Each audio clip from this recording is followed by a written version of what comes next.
Degree Net Podcast. Third Degree, the Third Degree Net Podcast. Third Degree, the Third Degree Net Podcast. Well, hello there, FC Dallas Curious fan. Welcome to another episode. This one, importantly numbered 280 of Third Degree, the podcast. Hello, everybody.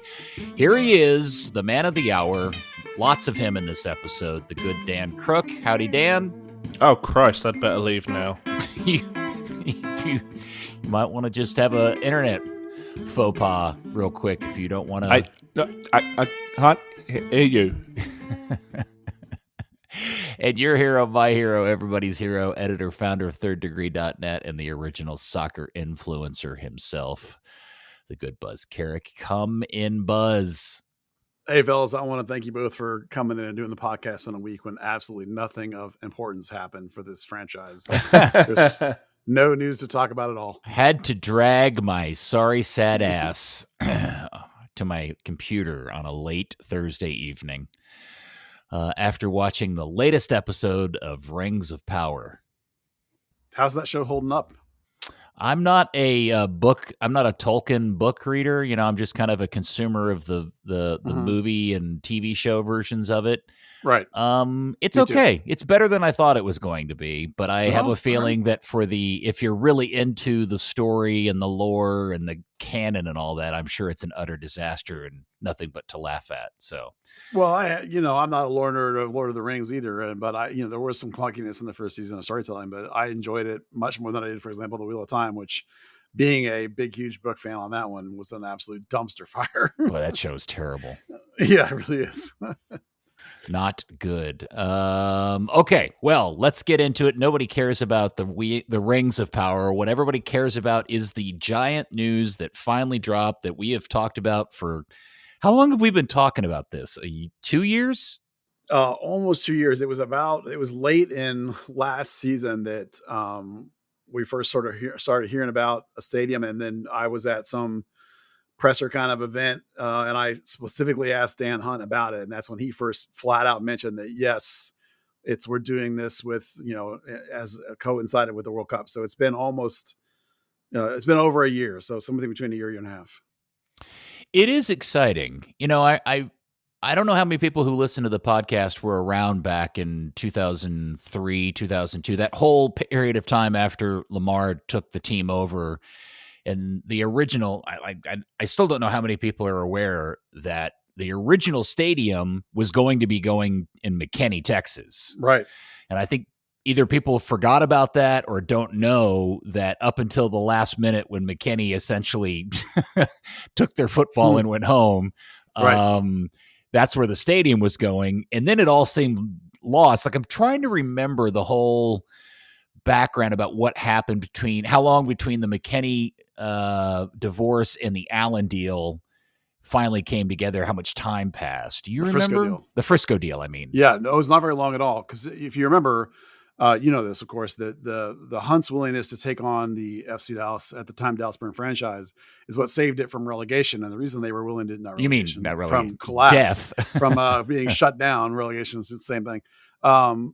So like the Hunt's willingness to take that franchise on saved it. It would have been folded and they would have kept Tampa instead, Tampa Bay Mutiny. So it wasn't, and the Hunts stepped in because the Hunts already had, feelers out and were already negotiating, if you will, with McKinney. And then that all fell apart, and the Hunts had already committed to taking on FC Dallas, Dallas Burn, and they really rapidly flipped it around. And I think, probably Frisco pounced the minute they saw the McKinney thing fall apart. I think Frisco came in hard and said, we want it, because, they're very proactive with this idea that they're going to be this very modern sports and entertainment centric city. And they always have been from way back from that area. And they had that big, huge bond fund that they passed at the time. And they sort of were looking for something to get. And so it was it all came together really quickly, if my memory is correct. And we saw those drawings that I posted the other day on Twitter. We saw those in 2003 when they were already playing in South Lake.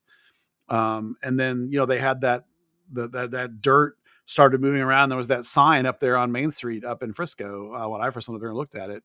Really soon. I mean, because they they knocked that thing out within like a year and a half. And it was like, early in 2004, they started playing there. So they moved quick. Yeah. And the reason why I bring this up is that I just, for those who weren't around at that time, the level of excitement that not only had Dallas's team survived, but that we were getting our own soccer-specific stadium, which at the time would have been the third? The Columbus second was first. I don't remember who was second. I thought LA was Galaxy. The Galaxy had one beforehand. I thought it was the Crew, the Galaxy, then Dallas. Yeah, I would buy that. I don't remember. Somebody's going to tell me I'm wrong, but anyway, the Crew was first. I remember that. Yeah, the point being is Dallas was one of the rare teams that had its own soccer-specific stadium, and the controversy around the fact that it was up in the middle of a cattle pasture in Frisco was kind of a side conversation. Those of us that really cared were super excited about all of it.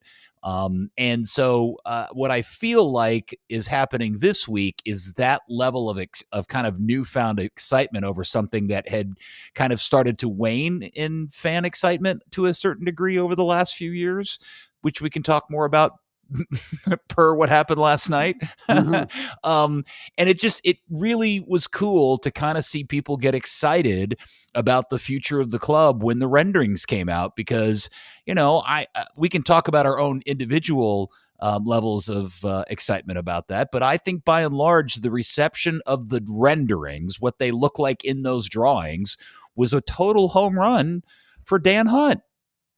Yeah, I will say one thing, that they've always done a really great job with their renderings, this club. I mean, every time, in hindsight now, we look back at old renderings and we're like, those look really lame. But at the time they were like, oh my gosh. And the Hall of Fame ones, they were like, oh my gosh, they look amazing. And the new ones now look, oh my gosh, they look amazing. The roof looks amazing. It's hard not to get, in times like these, get really, really excited. And it's not till, of course, you get into the actual building of it and you get overruns and you get things happen. And matter of fact, like you remember, of course, in the original stadium build, we had that torrential summer of rains, and the stadium flooded out and delayed them for months and cost all this extra money. So, the execution is not always the renderings, but the renderings always look so good. Yeah, and it's hard not to be excited. Yeah, I mean, to be fair, none of the drawings of any stage of this stadium have turned out to be what we actually ended up getting, and I am 100% prepared for what we saw on Monday night is not going to be what the stadium looks like in 2028. It's just, it could be better, it could be worse, I don't know, but it won't be exactly like what we got or what we got in the drawings. Of course not. Yeah. All right. So let's talk. So Dan, you went to the press conference. You are first up to the microphone. First off, why don't you just kind of tell everybody about Dan's presentation and how he presented the plan for executing on this, please? So Dan spoke briefly, just kind of a little impassioned speech. They had the major projects director, whatever it was, for the city of Frisco that did the main presentation, which was the slideshow that was the PDF that was kind of shared around the day before. Mm-hmm. All the points of the phasing, financials, all that good fun stuff. So. It was effectively the city making a presentation to the city. Dan did speak a little bit about, what the city means to his family, and made a big thing about how the stadium in Frisco was the last thing that he worked on with his dad. All the tugging at heartstrings part of it. His involvement was really to be there to speak to people after and take photos. I will quote Dan Hunt, and we should probably keep this one in the back of our minds. He was being interviewed by somebody, and he said, quote, "I think we're going to build one of the great soccer venues in the entire world." Now, that is a pretty tall statement, even for a guy who is well documented in the art of hyperbole. Yeah. I mean, I think I will say they had a couple of miniature scrums, different TV stuff, and people jumping in. It kind of escalated. It started with talking about soccer-specific stadium in MLS and progressed to soccer-specific stadium in North America. And then, drunk under his own power, he decided to go global. Maybe. The one thing I'll take away from a lot of that, or that part, the discussion of the family and the connection to his dad, and how committed they are as a family to Frisco. Look, this all reinforces what we've said all along, that the Hunts were never going to leave Frisco. That like all these people want to talk about, they could go play here, they could go play there. No, dude, they're not. Stop. They're staying in Frisco. They're going to be there till way after all of us are gone. It's like they're not leaving that setup. It's too good of a setup for them. Yeah, and obviously now they're locked into till 2057. Yeah. Yeah. Why don't we talk about the money just a little bit, if you don't mind? Buzz, I know you broke it down in your thing. Dan, whoever wants to talk about the money? Well, I can tell you what was in that little document, which is that it's a project of 182 million. But a lot of that is for the stuff that's going to be outside of the stadium. If I read this document correctly, actually, it's not. That's just for the stadium. Yeah. Oh, see, I didn't read it correctly. Well, no, I thought so too, and then they clarified that at the things. Yeah. So, 182 million for the stadium. The Economic Development Committee and the financial something. That had done their votes earlier in the day. The school board had voted on their part the day before that. So that's going to come from mostly the penny taxes on hotels and stuff like that. The usual shit that stadiums get built with. So not directly like the taxpayer. The Hunts will contribute $65 million. They will, similar to the Hall of Fame, how the $34 million came from the city, but the Hunts just raised the rent so that they would pay it back. So they're doing that to the tune of $65 million. The actual overall development, because the majority of it is privately funded, will be 1.1 to 1.3 billion. For all the ancillary stuff they're building around the stadium. Yeah, the 4 office buildings, 1.2 million square feet of Class A office space, 200. I can't remember the size of the apartment building. And then I think it was a 200-room luxury hotel was the phrasing of it. I think it's important to mention at this point that the stadium renovations and the other ancillary things are effectively 2 different projects, whether it's different companies involved in building it, whether it's different timelines. Like the basic timeline for the stadium renovation is to be finished by, I believe it's 2026, Dan, correct me if I'm wrong. And then but the stuff on the outside, the timelines are like 2035, 2037. So the ancillary stuff, we call it ancillary. From the city's perspective, that's probably the primary in a sense. The hotel, the offices, the mixed use, the condominiums, that's all major projects that'll take much longer. Yeah. The stadium itself is a much smaller project. And the big thing is the hotel and apartment building will go on land that is owned by the Hunts, not by the city.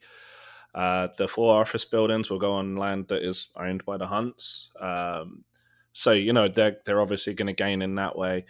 And then they have 2 target dates. One's like 2035 and one's 2037 to get those 2 phases. The southeast corner that's got like where Field Zero is right now, opposite the farmers market. Field Zero is the field out by the parking lot on the east side where the kids play soccer before the game.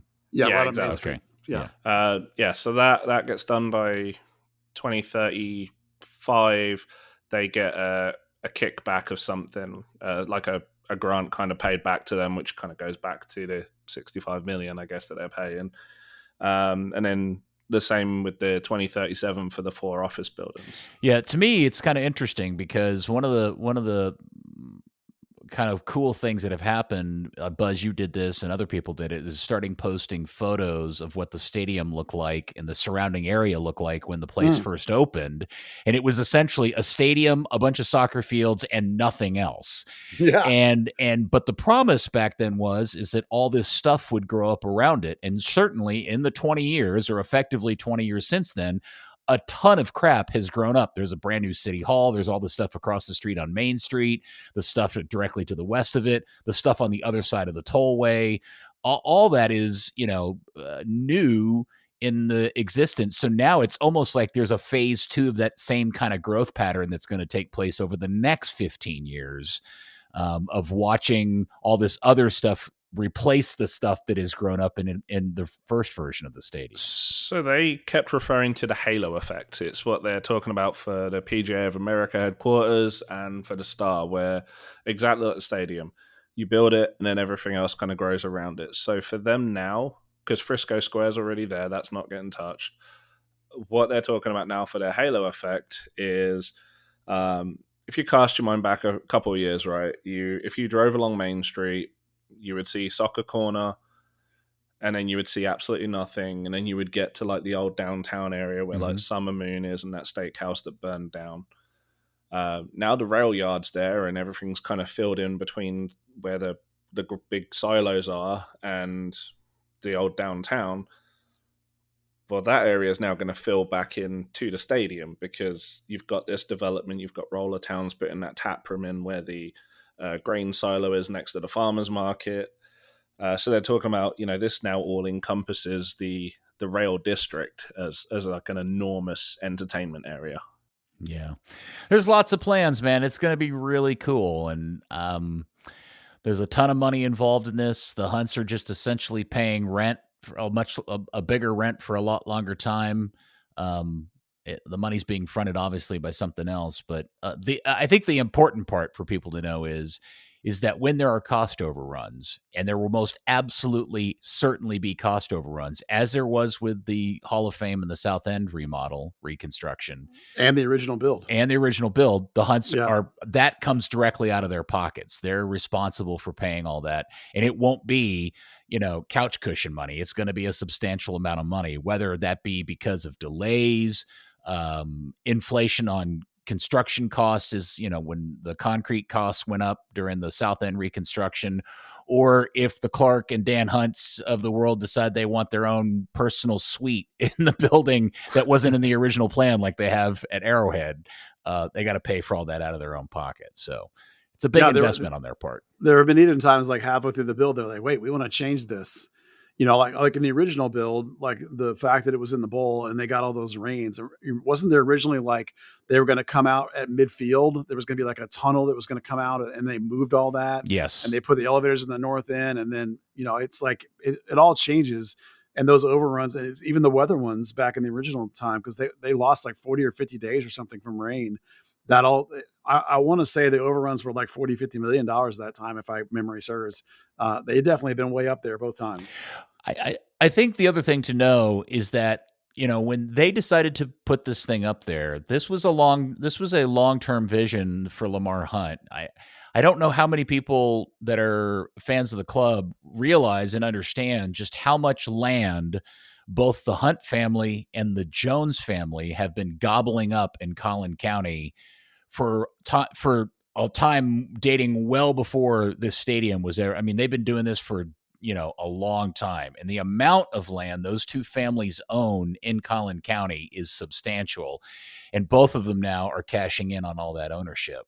You look at Prosper, that entire place was owned by Jerry Jones. And there's a whole bunch of somebody a few months ago made a joke that they're going to start calling Dallas Fort Worth, the current acronym is DFW, and somebody said, it's going to end up being DFFW for Dallas Frisco Fort Worth. Someone actually used that phrase in the council presentation. And you know why? Because I am telling you, in 20 years' time, that is going to be a legitimate acronym, because the growth and the number of people and the stuff that is going to end up in Collin County is going to be frightening for most of us that have lived here our entire life to understand just how huge it is.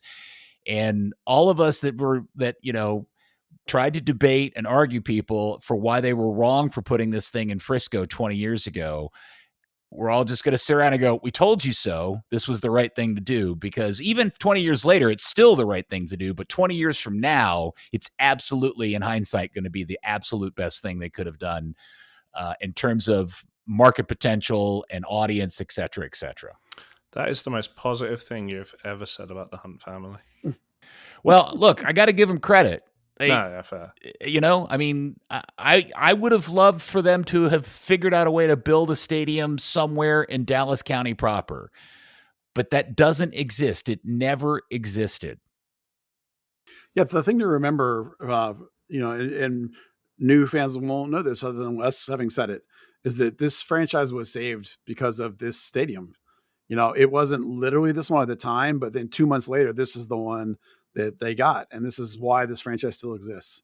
And people talk about how they wished it was this place or that place, or the other place. They wish the team had played what was blah, blah, blah, blah. The reality is that the Hunts in this stadium are the reason this team is still around. Yeah, absolutely. Yeah. So, what you can have all these discussions about if the team would have been folded, would they eventually have come back to Dallas with a different franchise? It's a big market. So probably, but would there have been another owner with the pockets that would have wanted to do it? That would have been the hard part because the Hunts are often more in with Kansas City these days than Dallas in a lot of ways. So, the bottom line is this is the reality we live in, and this is the stadium that we have to cheer on the team that we all follow. And it's going to be in a place that's going to explode with people far beyond what it is already. And they're going to look like geniuses for putting it there in the first place. All right, let's talk about some of the features, the new features that we see in the renderings. Buzz, what's your favorite new feature of the rebuild? Probably the roof on the general reconstruction of the entire structure on the west side, which will be improved press boxes, and broadcasting, which of course matter to me, but also the size of it and the size of the roof on that side, because we've all sat on the east side and we know that just putting a roof over the east side wasn't going to do any squat at 7:30 p.m. You needed a structure sticking up on the west. So that's probably for me the best, most exciting part, that specific one. Yeah, and just to be clear, for people that haven't read the details or just saw the drawings, the roof is not going to be a solid structure. It is going to be a tarp, just a much bigger version of what already currently exists over the south end. Did they provide any other details about the roof's capacity to shelter from rain and stuff, Dan? Not specifically, but I know you're going for Dan there, but if you look at the pictures, the one on the east side is about the same structure as the one on the south, but the one on the west is demonstrably bigger. Yes. And covers, among other things, like the big, giant, huge TV screen, which they're going to want to have relatively covered too. So it's pretty substantial. Yeah, and I think they've, we've always talked about when people go on about cover on the east side, I may be wrong here, but in the renderings, it does kind of look like the west side roof is pitched up a little bit higher as well, just to kind of give that extra shade to the east. Yeah, I mean, I'm assuming HKS and all the architects did all their sundial algorithm jam and figured out what the best solution was in terms of covering up the east side for a 7:30 kickoff. I would not anticipate that anything is a 100% solution, but I do anticipate that it'll satisfy most people for that particular purpose. What I don't understand, because somebody asked me this question, I realized I've never sat under the tarp on the south end for a game before. And so I have no concept if that tarp actually works. And it appears to work for shade, but I don't know. Does it protect rain from coming through? It depends. It depends how the wind blows. I've been under there before where actually there was a game against Colorado. It got called off last year. I stayed entirely dry in the corner just under that. Other times, if the rain's blowing from the north, it's going to blow it directly under it. Yeah, I meant just like rain hitting it on the top. Is it permeable in terms of letting water through it? Because it's a fabric. And it's water resistant. Okay. It's like TPU, I think. Okay, interesting. Because that was the other thing that dawned on me when I was looking at the drawings, is that obviously it is emboldened with a giant Toyota stadium.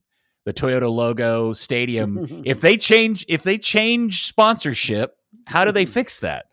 I think the team added that because the videos, you can kind of see when they do the transitions, the logo moves slightly in it, and the transition isn't timed at the exact same time. So I think that was an FC Dallas add-on just to keep Toyota in it, because there's no Toyota iconography anywhere or any sponsors for that matter in any of the actually no, there is actually a small ad board, but there's not like anything like super bold and obvious that says Toyota in the architect's drawings.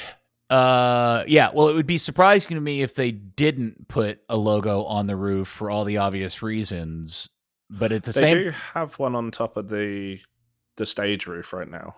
No, I knew that, but if it's fabric, and they sublimate the logo of a sponsor on it, and they change sponsor, that's going to be a huge project to replace that at a huge cost, I would anticipate. Just a thought. It was just what ran through across my mind. Dan, do you have a particular favorite new feature out of the renderings? After what a letdown those video boards were on the south end, particularly before they linked it up to the whole system and they just displayed an advert in rotation. Mm-hmm. 6,000 square foot video board is pretty cool. The one that'll be on the north end above the safe the standing one that area. Is supposedly the largest in any soccer specific stadium in North America. Yeah, that is pretty cool. And it's not my particular favorite component. I'll get to that in a second. But in the video, it does clearly state that there were on the north end where the old stage used to be, the beer garden, will be a safe standing area. And I'm guessing based on the numbers that it's going to hold at least like 3,000 people. 3,400 is what they said. Yeah, hopefully they just make it a real safe standing area this time and not some crappy bike racks. Yeah.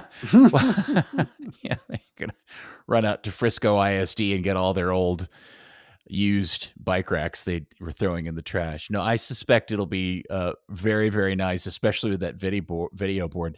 Now, Buzz, a lot of people made jokes about whether or not it was so nice. Could we hold Edge Fest there again? Yeah. R.I.P. Edge Fest. But then it was like, no, there's no stage. But in fact, we're hearing there is actually a stage. Yeah, from the people that we know that have been involved with this project for a while, our understanding is that the portions of where the fans are going to be on the north end, these new seats are adaptable in some way. I'm not privy to the engineering of it, but are some way adaptable to have a stage area there if you want to get something there. Now, it won't be nearly as big as they have now, obviously. And that's one of my favorite things too, is getting rid of that big, huge, giant sound light rig or whatever. And getting rid of that big, huge blank empty stave and huge walls over in that in the stadium. It was just so empty and awful as it is. But where will they sell Tacomas though, is what I need to know. On the roof, apparently, as you pointed out.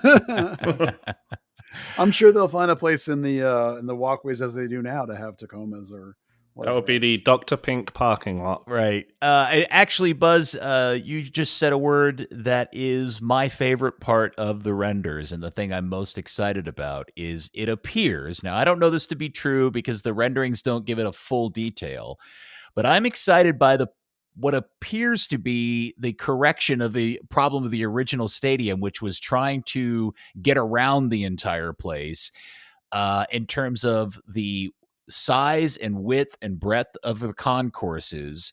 And it does appear that with this change, you'll be able to circumvent the entire diameter of the stadium in one big loop. If you look at the drawings, and I'm excited about that. Just mostly because currently it was so poorly thought out with the concession stands and stuff. It's obviously way too crowded and hard to navigate, but that looks like a massive improvement for a game day experience. I mean, it's all good. New bathrooms, new concessions, more suites. That's more revenue. I mean, it's all looks good. We're going to get LED lighting and a new sound system that I'm just going to trust is not going to sound like, somebody screaming into a 55-gallon drum from Sam's. LED lighting means you're going to get that light effect when they score that your mileage may vary on whether you like that or not. I'm cool with that. Yeah. It's tough for TV. Who cares about TV? I guess. Sorry, Buzz. It depends what color they do it in as well. Yeah, yes. That's fair. Yeah. Okay, so let's talk a little bit about what did they talk about the plan? Because this is going to get into a whole different part of the conversation, is the impact of what this means for the next, not one, not two, but 3 MLS seasons. Yep. So yeah, I guess we'll get on to the part that you're referring to directly at the end. But effectively, the east side will be the starting point that should begin in January or February. Midway through 2026 in the summer is when they expect to complete that. They will then start on the west side. Full completion is expected for the start of the 2028 season. Now, the north is the kind of discrepancy in this because, Buzz had mentioned, we obviously know someone who's linked to that project. And they were under the understanding that the North End would be phase 1. It would be part of that mid-2026. The other day at the council meeting and all the stuff after it, all the talk was very vague. When I asked Dan Hunt about it, he kind of just included it in. Some other detail was that it would be a part of the first and second phase. So not necessarily opening at the very end of it, but it would just kind of be in there somewhere, presumably as, project delays and budget comes into effect. Well, they did also announce that and this is going to get into ticketing and so forth, which is for the upcoming 2025 season, capacity will be limited to the west side, as Dan said, going to start on the east side. And so limited to the west and south, and seating will be limited. What was the capacity number, Buzz? 11,000? 11,500? 11,000. So Dan said 11,000 or 11,500. He kind of used both. Depends on if he's going to have a party in the suites upstairs or something. I guess so. I guess it depends if it's like, all kids or adults. Two to a seat. Throw an extra couple in. We don't care. Yeah. Okay. And then because what we don't know, so the east side is supposed to be then the host for seating for the 2026 and 27 season. Is that how this is going to go? Yeah, they're just going to move people straight over. And that means that side of the stadium will be completed? Yes. It even mentions that the east side is going to be finished halfway through 2026. So it's like it may be halfway through the season that you get flipped. Yeah, it'll be in the summer they'll move people over. Oh. Yeah. Yeah. Which coincides with the World Cup, so there'll be a World Cup break. Yeah. Yeah. Interesting. Yeah. Oh, yeah. There's your good flip time, yeah. Yeah, and I guess they've also, at that point, they've also got to kind of stage the construction a little bit differently in case Toyota Soccer Center happens to be a host venue for World Cup training, teams training or anything like that. Yeah, and it took me a while to wrap my brain around this, and I don't. So I'm going to say it out loud, and it may be the most obvious thing possible, but what is about to happen is they are going to essentially demolish and tear down to the ground the existing structure and rebuild it. Most of it. Yes, most of it. There are a few parts that are staying. That's the offices and what else? Well, the Hall of Fame, obviously. Yeah. Well, no, the south end isn't being touched at all. I'm talking about the parts of the northeast and west sides. They're essentially coming down to the ground, and they're rebuilding it. Yeah, well, the corner offices on the west side, I think, are sticking, like the FC Dallas offices. And the east side too. Yeah. And to me, that just seems ridiculous in a way that ostensibly this stadium will have been rebuilt. Yeah, within a 20-year span of its initial construction. Well, someone at the Rangers is saying, "What took you guys so long?" And I would even guess that, like, in terms of FC Dallas offices, that once ancillary other offices are built in the parking lot next door, then you could see, and this is a guess, FC Dallas move into those brand new offices, and then they could do something with the ones that are left. In those gut corners, those perhaps. And rebuild them or because honestly, if you've been in them. there, half of those is not finished anyway. Yeah, right. I mean, they're a mess inside, a lot of them. So, and I know that people at FC Dallas are clamoring for more space all the time, and I'm sure the club would be happy to have more space. And this is just pure conjecture on my part that I'm guessing that this is what will happen. But that's a decade away. That 2035 for those offices or whatever. So I think one thing as well, like obviously, we went in that, we had a couple of seasons in that shell space that's still unfinished for press conferences. Other than that, there's a few meeting rooms and it's just a cube farm. Otherwise, there's not really, there's plenty of room. There's plenty of they can work with without having to like demolish a ton of stuff. Yeah. Now they're not going to move the locker rooms again, are they? No, those are all on the south side of the Hall of Fame. No, I know, but I didn't know with this new construction if they would change those again. On the north side, if when they're in the rivet in that part, it depends on how far over they go into where the offices are, because that's where the old locker rooms are, and where like the youth clubs now use them. Mm-hmm. So it'll just depend on where that demarcation line is in terms of the destruction on the north end.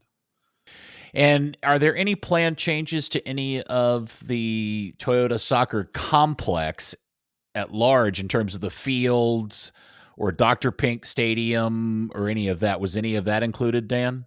Don't believe any of that's getting touched at all. Interesting. Okay. Yeah, in the overhead sort of layout of the entire complex where they show where the other fields, you can still see the Dr. Pink field and all the complex fields and the little pond and the parking lots over there by Dr. Pink. That's all still there. Like what's the media lot and what's the gold lot? Those are still there.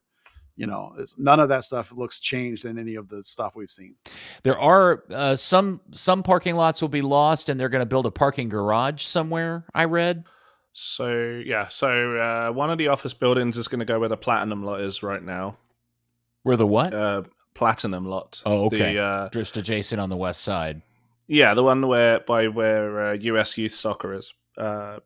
In the red lot, that's going to become office buildings. Those will each have a multi-story car park. The development on the southeast will eat into, by the looks of it, the south part of the blue lot. That will also have a couple of multi-story parking lots, one for the apartments, one for the hotel. So, and it looks like they're going to have pedestrian footbridges in place too, so there'll be a lot less playing Frogger in traffic. Yeah, if you thought ingress and egress was difficult now with parking garages, I wonder what that's going to be like. There was also a little bit of talk, and this was more on the city side of things, about, and it's something that Arsenal does really well, using the additional bar space and the additional development space around it, so like the Rollertown Tap Room and obviously the Frisco Fresh Market, the hard standing building of that never really came to prosper because of the pandemic. But having all those additional spaces that people can go after the game and just kind of filter out gradually at Arsenal to stop people from just 60,000 people flooding to underground stations. What they do is in all the bars they drop the price of beer after the games, so people have an incentive to stay back a little while longer. They gradually filter out, and then Transport Smart. for London don't shit themselves. It was funny. Somebody asked this question in your Discord, Buzz. With the addition of a roof, what will happen to the drone shows? Well, they left a strategic gap in the northeast sort of corner between the roof for the drone shows. It'll be peekaboo drone shows. Everybody will have to peer around that one little weird little crease in the roof. Yeah, right over the field. People realize how high up those things go. Yeah, they are pretty high. Maybe they'll fly them in the hole of the roof. Yeah, right over the stadium. Yeah. Fascinating stuff. Okay, well, let's talk about the inevitable downside of all of this. Yes. And Buzz, I think you in particular, this has hit you hard, which is the along with the renderings and the announcements and the celebration came the calls from the ticket reps. Yeah. Kids, prices are going up, and they're going up mighty. They're going up big. Listen, I feel really bad for people that are going to be priced out. I do. And that includes me. I'm definitely priced out now, based on these new ticket prices. But then I was already going to give up my seat anyway because of the amount of how crowded it's going to be. It's going to 11,000 in that place. They'll be able to fill that no problem, even with the increased price, I think. So it's going to be packed out every game. You think? Hold on. Can we have a conversation about that? Sure. Do you really think they'll be able to do 11,000 and a half efficient stadium? And I mean, let's just take the team quality on the product on the field part aside.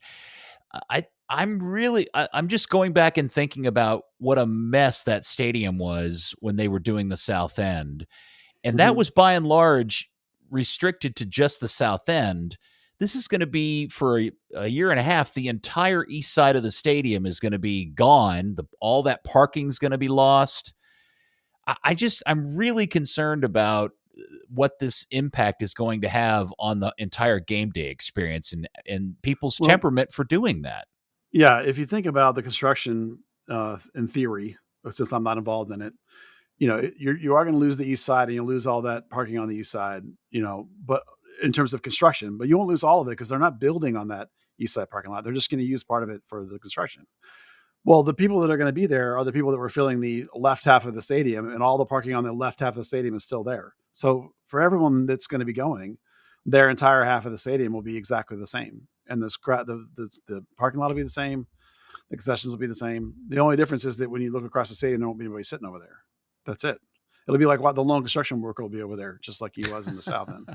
It's not like the South End, which impacted Main Street. Like this is going to be the half of the stadium that you're not going to be involved with as a fan. So, and I think with their attendance this year and an increased job they've done selling product, I think it'll be full every time. Okay. I really do. All right. So, the thing about the prices, it stinks. I get it. But I think you have to understand the way franchises look at tickets and the way they look at pricing of tickets.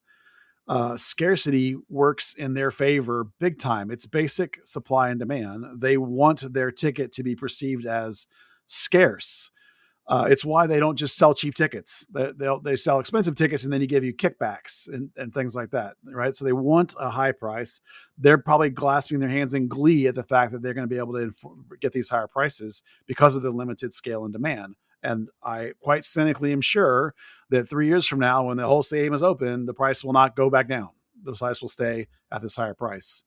For sure. They would prefer higher ticket prices and less people. I know that sounds crazy, but there's a reason why the stadium only holds 20,000 people. They could make it 80,000 seat stadium. They got the money, right? So the scarcity, whether it be forced scarcity or a scarcity of market or scarcity of construction, is good for them. They love it because they can do this. They can raise the prices. And I don't mean just the Hunts. When I say them, I mean owners of franchises. This is how it works. Look at the way concert tickets work these days and how those prices are escalating and how you see artists a lot of times going to smaller venues rather than these big. They'd rather sell out a small venue than they would have a half full big venue, right? You're in the radio, you know that. Mm-hmm. So it's like, this is how it functions. And I agree that it sucks, but the more popular this league becomes, the more TV revenue there is, the more the demand is artificially decreased, allows them to raise prices more and more and more. And this is just the nature of the business. And that's why, like, I know, for example, the likelihood that I'll be going to these FC Dallas games on a ticket in the future is probably relatively small because of the price, because of how crowded it's going to be, because of, as you say, the construction making it harder to get into the area. It's like, it's just not like, I don't go to Cowboy games on buying a ticket either, because those prices are crazy. Right. And I live a mile from the stadium. So, it's just the modern world we live in where I, for example, will be watching a lot more of it on television than I will be in person, unless I'm sitting in the press box, of course. Dan, can you kind of outline for people what the increases are looking like, please? So in the smallest areas, $4 is the increase. I think the largest that I've found, I've heard people talk about 65%. I think those are instances where people have tickets on the east side, which is cheaper, and then they're going to have to move over to the west. The largest on the west from the prices published is about 50%, which would be sections 103 and 109. They go up from like 500 to 750. Jeez. Yeah, if you are one of those big spenders in the middle sections, they've actually created an extra price band. So the middle 5 sections were $1,070. The middle 3 will go up to $1,350. The 2 either side of that are only going to go up $30. So yeah, it's a little weird. They're also doing this whole 2-tier price structure in the south side for the all-you-can-eat seats. So people that were paying $875 last year, they may be paying $900 if they opt for the higher tier. They may be paying $1,250. So depending on what people opt for, there is a not horrible jump and there is a really crappy one. I mean, it stinks as a fan, of course, to be one of these people that's your price is going to double and things like that, but I don't think that the FC Dallas ticket prices are crazy out of whack with the rest of the league. I still think, even at these increased prices, the values compared to the rest of the teams in MLS and compared to other sports are still pretty decent. I know that every individual, of course, doesn't want to pay more money. That stinks. Yeah. I think that if you're going to say there are wins anywhere, the supporter section only going up $4 is a win. $400 is affordable. There are far worse prices in Major League Soccer. The all-you-can-eat stuff, if you're on that lower tier of it, only going up $25. That's cool. That's great. That's what you would spend in beer at one game. And then if you're the either side of those middle three sections, only having like a $30 increase, that's great. If you are on the west side, if you are in those middle three sections, that's pretty rough. Funnily, the Super Suite and the upper tier part of the South End, that's only going up like 10%. Although at that point they're already paying $2,500. So yeah, and certainly I think the frightening part is the prices that are being introduced for next year. I'm going to guess for 26 when they move everybody over to the east side are going to be even more expensive because of the features and amenities that'll be available on the east side. Well, that one will be weird because you're going to get half season west, half season east. Yeah. So that one might get kind of crazy. And generally speaking, the east side does not historically been as expensive as the west, but maybe that's now solved, so it's hard to predict that. Well, the question I have about that'll be interesting is what is that experience going to be like when the only seating is on the south and east side and there is no structure whatsoever on the west side to block the sun? Yeah. It's going to be rough. I mean, seriously, because I wonder how they're going to do television with no west side.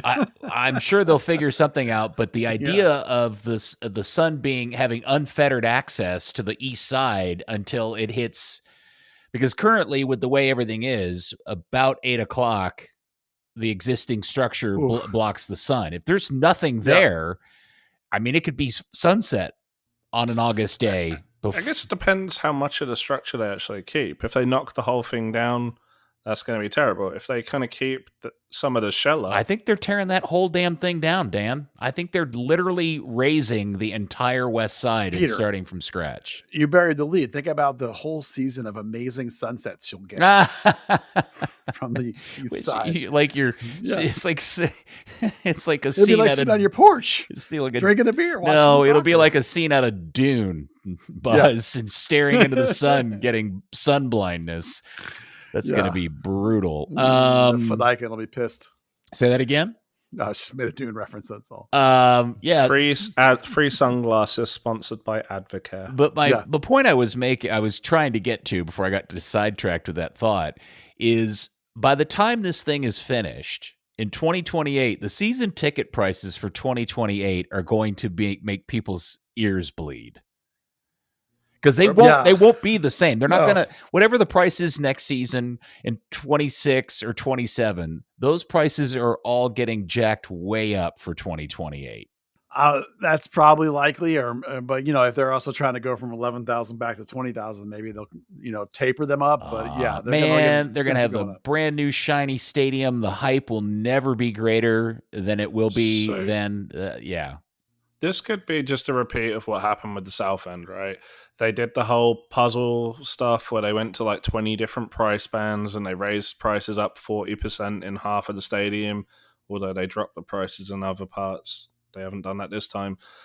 Obviously, it didn't work very well because there was the whole, they're going to have 12,000 seats. They could sell that out easy. They didn't. No, they did not. Not even close. And they had to react to that, right? They had to hold prices for a couple of years and let people come back. So, I mean, it has the potential to do that again. They're significantly better at selling tickets these days and marketing this team since they post-pandemic, since Jimmy Smith came in. I mean, it's a different franchise in that regard. Yeah, all of this, I find what I'm really most concerned about is what's going to happen over the course of the next 3 seasons, because I just think the game day experience is going to suck. I think it's going to be a real hassle to go to games. I think watching the games in a stadium that is half under construction is going to be a brutally poor experience.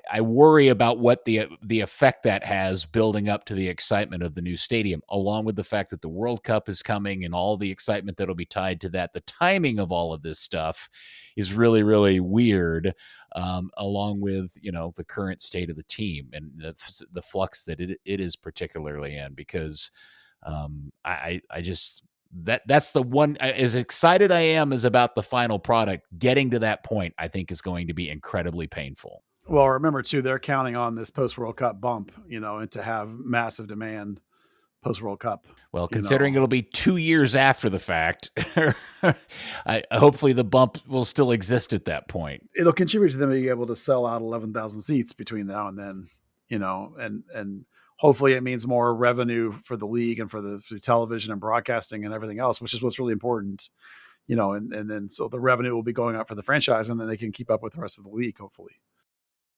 All right. Well, so Buzz, you'll just go sit up in the press box and use a media pass to go to the games? Maybe I may not go. It's an hour drive. I just may not fight all that stuff. Dan covers the games for us. So, I'll probably just mostly be watching. I'll go to practice during the week and I'll go watch academy games. Maybe. Go to North Texas games. Right. Yeah. Listen, I'm a soccer nerd. So my, $15, $20, whatever it is, North Texas Soccer Club ticket works for me. Yeah. It's a mile away from my house. All right. Any other aspect? I mean, we've literally spent an entire podcast episode talking about the stadium. It's a big deal. Is there anything else about the stadium, Dan, that you wanted to touch on, or the surrounding stuff, or that I've forgotten? Yeah, that was actually something kind of interesting. So I think maybe it was in Discord, or it was in a group me or something, but it came up that all that material had a lot of references to Hunt Sports Group. But Hunt Sports Group technically doesn't own FC Dallas anymore because the brothers bought the other siblings out. So it's kind of funny when they were making the presentations and people on the city council kept saying HSG, the Hunt family. So, yeah, I don't know what the relation is there now. I actually intended to ask that, but...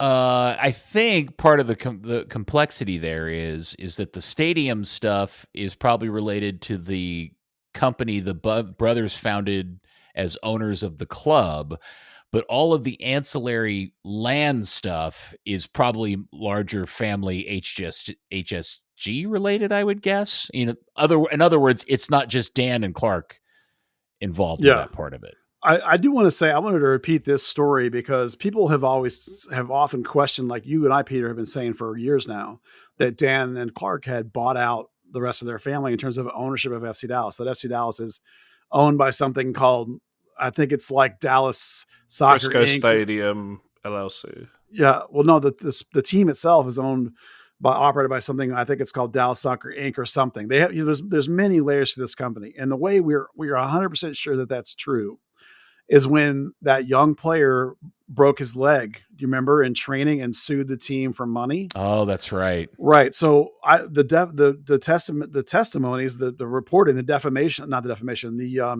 deposition stuff was all in the court filings. And looking through there, one of the people that got called by the lawyers for the young man was somebody from HSG. And they kept asking him, like, why is HSG doing this? Why is HSG doing that? He kept saying HSG has nothing to do with it. He said, HSG doesn't own FC Dallas. HSG doesn't operate FC Dallas. HSG has nothing to do with this. And the judge was like, why are you even here? He's like, I don't know. We have nothing to do with this. And the answer was because Dan had, used their offices to occasionally conduct like phone calls for FC Dallas or something. Like, he wasn't in Frisco every day or whatever. So they tried to lump HSG in, the lawsuit did. And they basically HSG was like, we have nothing to do with FC Dallas. That's owned by Dan and Clark in a completely different company. So 100% literal legal evidence that what we've been saying for a couple of years now, I don't remember how long we've been saying that, Peter, actually, right, maybe in a decade, is true. So it's important to understand that what Dan was saying was that like all this documentation with the city, all the stadium, all that stuff, all mentions HSG, and understand that there's a business difference between all that stuff and FC Dallas specifically, which is specifically owned by Dan and Clark. And whether that makes a difference to anybody or not, I don't know, but I think it's an important distinction. It is, and it's very convoluted and very complex. It is. At the end of the day, the Hunt family is going to make a epic ton of money out of all of this. And Frisco is going to continue to turn into an absolute destination location. No question about it for all. Yep. I mean, when all is said and done, the list of things that you will be able to go to Frisco and do as an individual, on a date, or as a family, or otherwise, is pretty mind-bending. Yeah. And remember, there's even like an amusement park coming, right? Some kind of Disney-like thing. Yeah. Universal, the kids' There you Universal thing. I've said this in a couple other places. I just wish they had the foresight to somehow negotiate a deal with the Joneses to play these 3 seasons or 2 seasons inside the Star, and put a removable grass surface in that place. That's 12,000 people, that whole surrounding area. It would still be in Frisco. Man, that would have been the coolest thing to do to get everybody excited about a new stadium. That's a weird little venue. It is, but man, could you imagine how kick-ass that would be to be able to go watch games there in the air conditioning for a little while your other place is getting ready? Plus, it would have allowed them to do the stadium faster because you're not trying to accommodate games there. It would be super cool, Peter, but you and I know as well as anybody that it's about revenue control. And right, you'd have to give up revenue control to do that, and they won't do that. Well, that and the fact that the Hunts and the Joneses would never do business together like that. Yeah, probably not. No, but it felt like a cool idea. It would have been fun. I'll give you that. And it would have gotten everybody used to the concept of the kind of full day thing because of all the surrounding retail and restaurants that are at the Star, which is what they're trying to replicate at this ultimately anyway, right? So you're already kind of training everybody to get used to the idea of come enjoy your entire evening out here like this. I saw lacrosse there. It's an interesting viewing experience. It feels more like you're at a lap swimming pool than a venue to watch a sport. Like a team sport, you know? Yeah. I don't know. Wouldn't have been that enjoyable. It would have been different. And I still think it would have been better than what we're about to go through, but maybe I'll eat my words and the next 3 years will just be filled with kick-ass on-field success and frictionless game day enjoyment. And if not, we just go to Dallas Trinity instead. We just watch games on Apple TV and go to games on Friday night at the Cotton Bowl. Yeah, for sure. Okay, do we even want to bother talking about the team? Yeah, I need to talk about it. Okay. I got a problem. All right. So last night, it's Thursday, we're recording this. Last night, obviously, Dallas got back into the jump after the international break, had a game against RSL none of us were looking forward to. Look, this is what it is. The team clearly is playing better, but they're not necessarily getting the necessary results. They has lost again last night, 3-2 on the road. And if I'm doing my calculations right, for all of the good vibes of the fact that the team aesthetically is playing nicer, the difference in points per game now, if you calculate all of Peter's games, which include the U.S. Open Cup loss and the 2 Leagues Cup losses, is now down to 1.54, which is only slightly now better than Nico Esteves' 2024 of 1.4 per game. Yeah, listen, this is not a good performance. Well, I take that back. In some ways, it was a good performance. Dallas played pretty well in a lot of phases of the game. This is the hard part about analyzing soccer sometimes, is that you can talk about, the performance being relatively good, except in 2 areas, and those areas where their inability to score and the other team scored. So, which is all that matters, right? But, they did play with a higher level of possession, the higher level of passing. They did create more chances on goal, 16 shots compared to the home team, which had less. There were a lot of things that were really good, but the bottom line was something that their finishing was again poor. They only got like 5 shots on target. The Anderson, Julio had 2 shots and they both were goals. And here in the PK, Ibeagha just could not handle him. Individual mistakes cost Dallas, whether it be the PK that Ibeagha gave up, the Martin Paz being caught out of the net, Farfan overreaching on the third goal. The individual errors cost them. That's what happens with bad teams. But a couple of guys played pretty well. Alan Velasco was really exciting to watch because even from a week and a half ago, he looks markedly better, which is exciting. I actually made him my man of the match just because of that, because it made me really exciting to watch him play.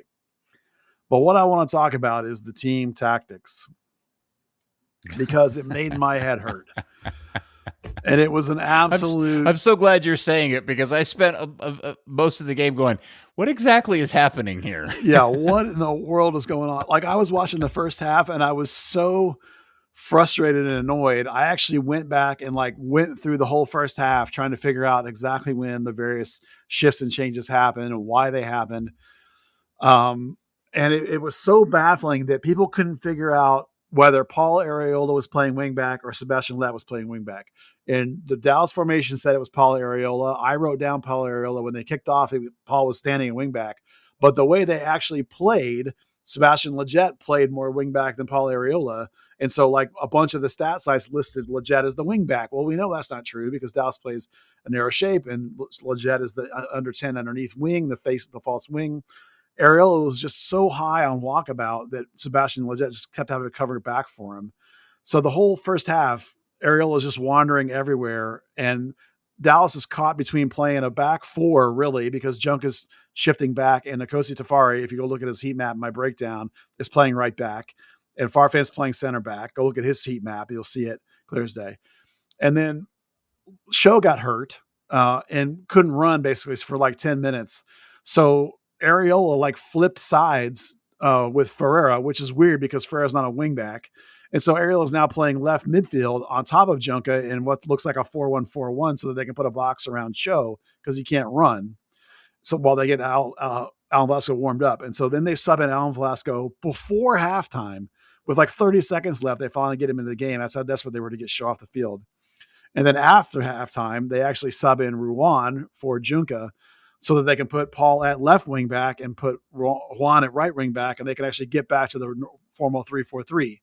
And then 20 minutes later, they subbed in Logan Farrington for Nkosi Tafari, which is a weird swap of players. And that ended up meaning that they had to shift to a 4-3-3, and Logan went up top. So in the course of the game, they went through 5 versions of the formation and the tactics, one of which just included Paul Arriola walking everywhere he wanted to go, whenever he wanted to go there, and basically playing without a position.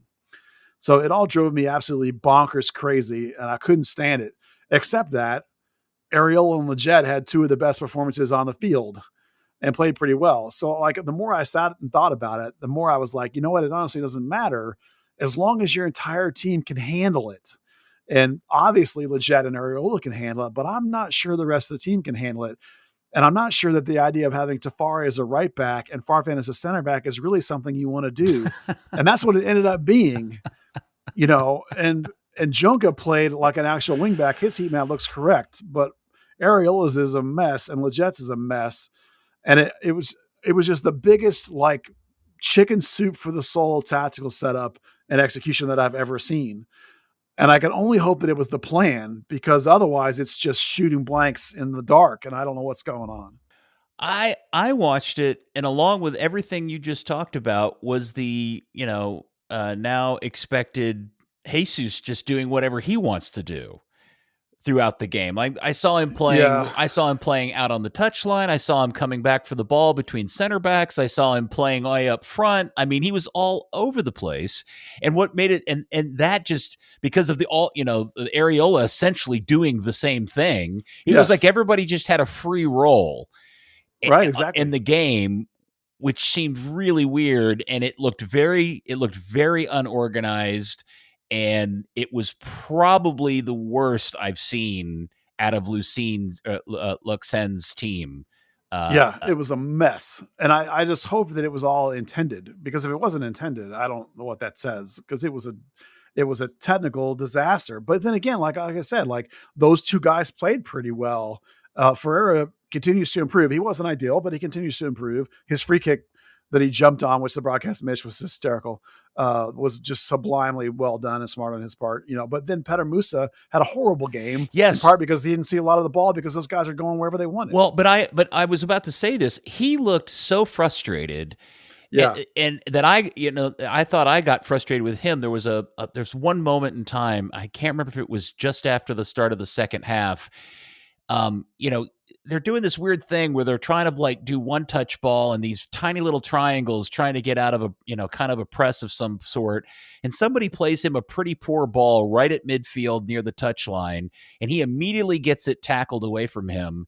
And he makes absolutely zero effort to recover the ball. He just stands there and watches Salt Lake dribble away with the ball. And I think to myself, okay, there's a problem, because he's frustrated to the point where he's just essentially given up. Yeah. The thing is like, as bad as all that was, there was a whole lot of the Dallas team that was good. And you could just go to so simply. It was like, if Ibeaga doesn't give up that stupid PK, if Paz isn't caught up on a shot from midfield, if Dallas actually has more than 5 of their 16 shots on target, Ariel Lafrera and Musa had a combined 11 shots and only 3 of them on target. Like, if those guys do anything remotely like they do when they're actually good in shooting, Dallas would have won this game in a place that's very difficult to play, despite all that insanity that we just talked about.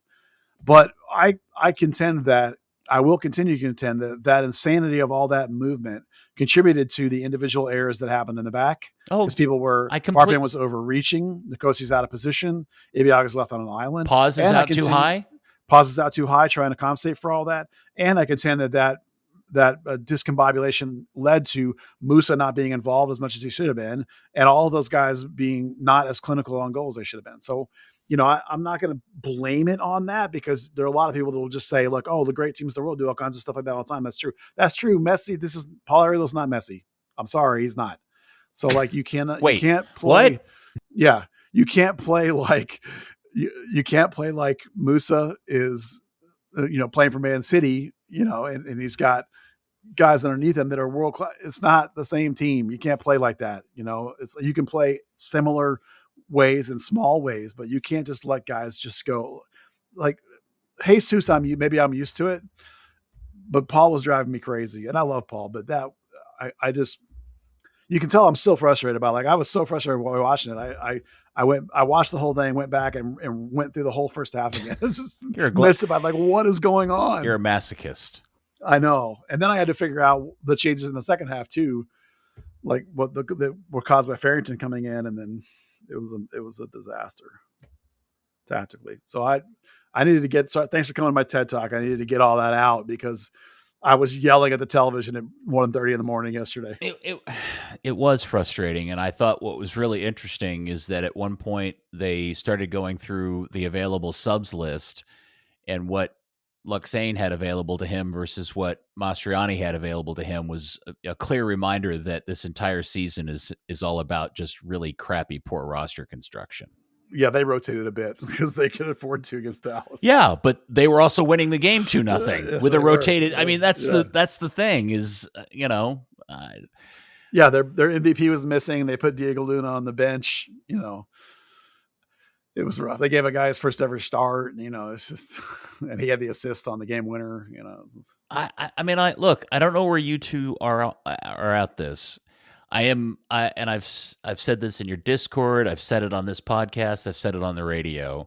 I'm frustrated by people's willingness to accept Peter Luxane as the next manager of this club. I'm not saying he's a bad guy. I'm not sure. I don't even know if he's qualified. I don't have any clue as to what quality he is as a manager. I know he's got this team playing slightly better, but I think he's done that simply by making some really obvious moves that anybody could have done, that even Nico probably could have done. In fact, I was saying this to somebody today about the game, which is every time Dallas gives up a goal like that, I think Nico Estevez just laughs out loud. Yeah, because he's like, sure, it's exactly the reason why we were playing the way we were playing. Luxane had a post-game comment where he said versus Vancouver, they did a whole lot better offensively and had it all locked down. You mean when you played Nico Ball? Yeah. He said that? Yeah. He did. So decided the Vancouver game was a great defensive performance. Yeah, so I'm sure he's a great guy, and yes, he's gotten a couple players to play better, but I don't the great Dustin brought this point up today because somebody in the Discords or on Twitter said, it'd be nice if Dallas would hire somebody with more than 5 years of management. And Dustin was the one that pointed out in the history of this club, even prior to the Hunts, they've never had a manager with more than 4 years of first team coaching experience. Yeah. That includes Dave Durr, which I didn't even know that. No, he was only with the Foxes for a few years because remember he left the Foxes to be the head scout for MLS. Yeah, I'd forgotten about for that. Like 2 years before the league launched. Yeah, and you're not counting Schultz's run at SMU as first team, I guess. No, of course not. That's college right. ball. No, well, no. Yeah, and so I think a lot of people have just come to the line of thinking of, well, the Hunts are never going to go out and hire a legit manager, so this is that Luxane is the best of the worst remaining choices, I guess. And that to me feels very Stockholm syndrome-y. Well, some of that may be our fault because we've explained, where they are in terms of the amount of money we believe. And people have told us this coach for this franchise gets paid, like coaches with winning pedigrees at a professional level get paid more than this franchise probably is going to pay. Yeah. So, that I think some of that is going to be the case of like, you can just look at the history of coaches here and think that, okay, if they're going to hire somebody, it's going to be along the same lines. So is the devil versus the devil you don't, do you want to risk, go out and doing X, Y, or Z when like, okay, was this good enough? And I think people look at the league play and think maybe it's good enough. I'm not sure I agree. But I'm also a realist and I try and deal with it as it comes, and just, I know who one or two other candidates are and, and I know which ones I would pick or not pick, but I'm not in charge. And so it's not up to us. Right. No, it's just, I mean, what's your expectation for the kind of coach they're going to get? Luxine or not? What kind of coach are you expecting? Oh, I'm expecting it to be what it has been always, is just somebody getting a first shot. Right, exactly. And I'm frustrated by that. Just in the Hunts ownership of this, they've done this model, this idea of giving somebody their big break 6 times, and every time, with the exception, is it 5 or 6, whatever it is, every hire they've made other than Oscar Pereira have never managed an MLS team, or for most of them, it's any first team experience. I think Colin Clark's the only one that had any level of first team experience. He coached a team and then gave that up. It was like a A-League or USL team, and he gave it up to be Jeffrey's assistant. Right. And so, that would be the only one. I don't count the interim thing for Esteves back in Portugal. I don't think that counts, but and so I just would like Dan and Clark to try something different and go get somebody that actually has some skins on the wall. But I know they won't do that. So if it is going to be back to the, whoever's left over, I know a lot of people feel good about Luxane. I don't have enough evidence to tell me that he's any good at this job. I just don't know yet. Yeah. Do you? No. But I know it could be worse. Sure, Dan. Do you have any grasp on his ability to do this well? No. That's the most non-committal no ever.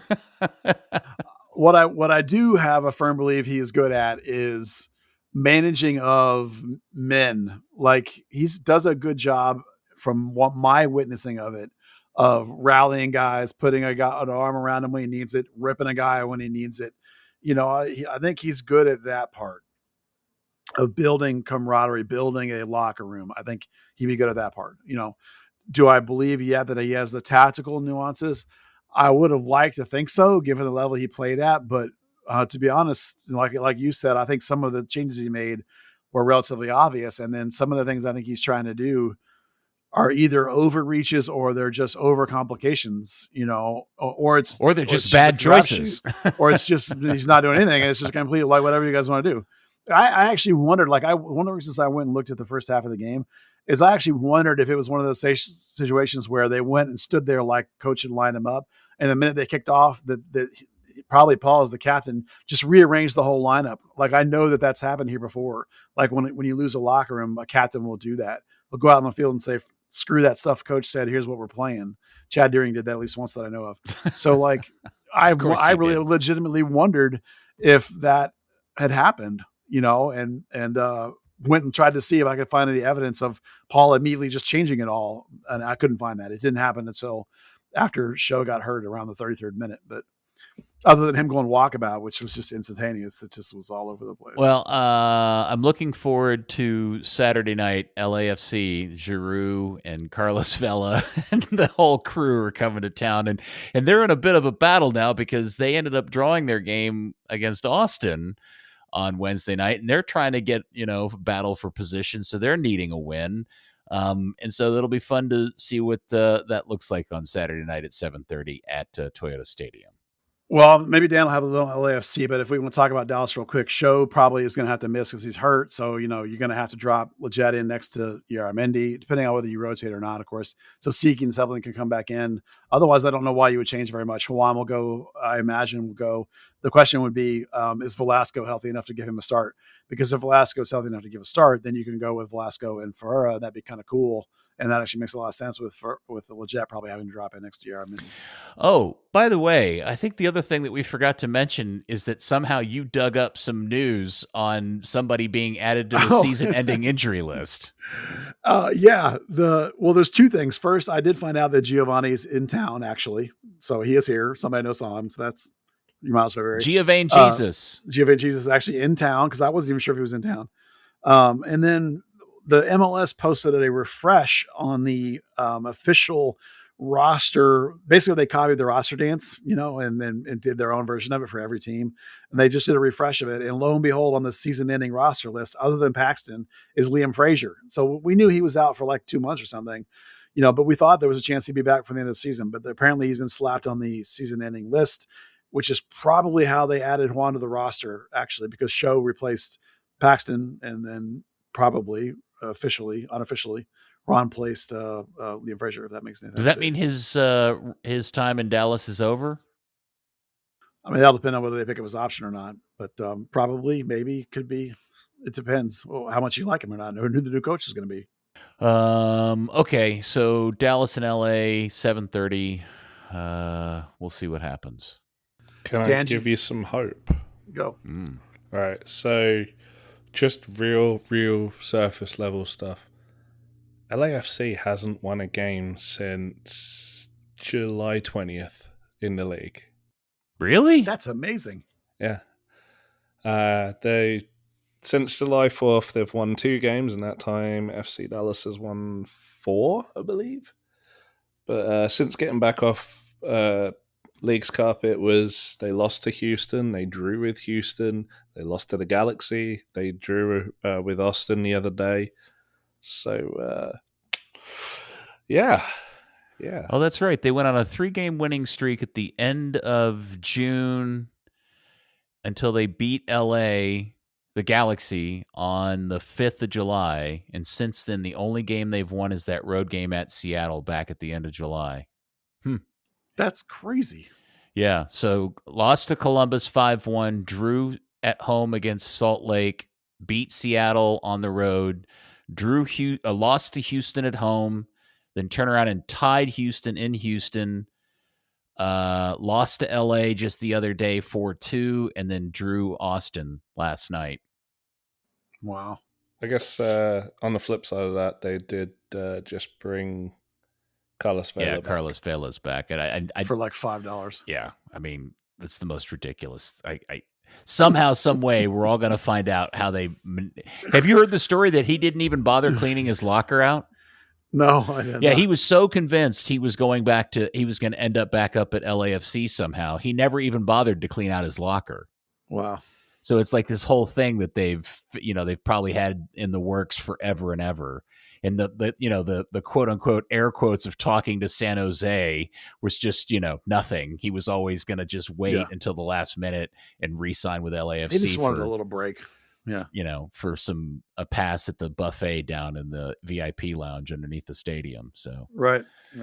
Unbelievable stuff. Yeah. All right. And then, so Dallas after that, has a week off and has the Poppy comes to town on the 28th.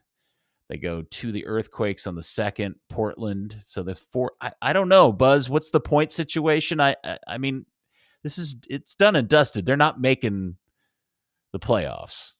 Well, the problem is they're like, what, 5 or 6 behind Minnesota. But if you still follow the target plan of trying to get to 44, they're 10 points out and they got 5 games left. So you probably need to win 4 of your 5 left. So that's a tough haul. All right. So let's do a little Dallas Trinity talk. Hell yeah. Okay. Go, Dan. That was it. Well, they got their first win. That's awesome. 6-2. Fantastic win over Lexington SC. I think that keeps them in second. No, that puts them in third place in the division now, as one of the few teams to actually win a game. We got to see the first multi-goal game, brace by Chioma Ubagagu, and then the first hat-trick in league history by Ali Thornton, which makes it Ricardo Pepi getting the first League One hat-trick in Frisco, and then Ali Thornton getting the first Super League hat-trick down in Dallas. That's a pretty nice yay DFW soccer thing. Man, that Lexington team is rough. Shut up. That's not the point. Okay. Sorry. I mean, it's kind of the point. But... yeah. A couple of defensive frailties. A couple of poor goals. The long shot they had was an absolute banger. Long ball from the goalkeeper. Winger just let it run across her body and they just half volleyed it, clipped the underside of the crossbar. I think it was absolutely spectacular shot. But it was funny. Last game, I asked Coach about Ali Thornton because she just really wasn't getting involved at all. She was really struggling to get into the game. And he said, she's a player I've known for a long time. She's going to get one and then it will just start coming. And she went and scored a perfect hat-trick. Well, good for them. Do we want to bother talking about the attendance for the game? Well, yeah, it was pretty rough. It was pretty rough, yeah. It was. They announced 28. I think it was probably less than that based on. Well, we discussed last week of whether 5,800 would be viable, and I'm not even sure that right now it's sustainable. They have some work to do in the market. Well, I do think scheduling games on Friday nights, while it was interesting counter programming to other things, I do think it's going to struggle against Friday night high school football, especially in those early weeks. So it'll be interesting to see what happens now. They've got that run of away games, or they got a week off or two first. Yeah, they play next Wednesday. They've got a month pretty much on the road. They've got one friendly that's scheduled for the last or the penultimate day of the state fair. And then just to see kind of once they finally get back into the swing of things, Carolina Ascent, who are top of the league, they're going to come here on the 25th of October. I think they've got another one immediately after. How things progress at Fair Park, because it's not the most user-friendly experience right now, or fan-friendly experience right now, with all the construction, the stuff that's Fair Park operations. Mm-hmm. And then, the schedule's pretty rough, right? The last couple of Friday games, for me, it's I work those days from home and then immediately get in the car at 5 o'clock and hope the traffic's not terrible. Well, you can always take Dart, Dan. I can, but the only problem for me is I'm lugging around crap to write with, and then, I obviously leave the stadium a lot later than fans do. But I do intend to. They have, I think their second to last game is like a 4 o'clock kickoff or a 2:30, something like that, and then that's probably going to be me taking a dart that day. Yeah, okay. Well, maybe I can catch you on the Red Line or something. We can go down together. I'll meet you at the whatever that train stop by my house is. Ooh, that sounds wonderful. Make it a train date. Ooh, I do like taking a dart. It's my little experience at home. All right. But yeah. Couple of things. Sam Mazer is absolute fucking quality. We say that every week. They've got a few issues defensively with injuries. The big thing that came out of that game really was the head coach, Pauline McDonald, is in town. They were due to announce her coming earlier today. I don't think that ended up happening for some reason, but She was in a technical box next to the press box, was going absolutely nuts all game, really seemed to enjoy the play. And then where they had the little mix zone set up, she was kind of greeting the players afterwards. So this week they were starting that transition from Chris Pretricelli going back to more of his GM role and less of the acting coach, and for her to kind of transition in. Very good. Anything else about that we need to talk about? Not a lot about Trinity. Oh, something that's kind of linked though.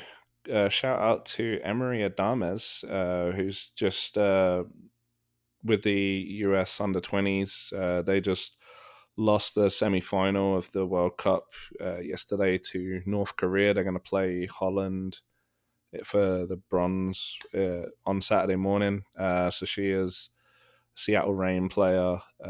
She's scored a couple of goals now. I think 18 maybe. But she was their first under 18 signing. Played for Solar originally. Yeah, cool to see more young players progressing. One of the best academy coaches out at FC Dallas, Alex Aldez, was named US U16 head coach. So congrats to him. Lost for the organization, but phenomenal coach. All right. There we have it. We've killed off 2 hours of... It's just an hour and a half. And a few brain cells. Has it only been an hour and a half? Yeah. No, I thought it was we longer. dilly-dallied at the start of the record, I'm sure. Probably. Okay. Well, have fun editing that, sir. Thanks, man. All right. That one might be easy. Yeah. Dan, thank you so much. Thank you.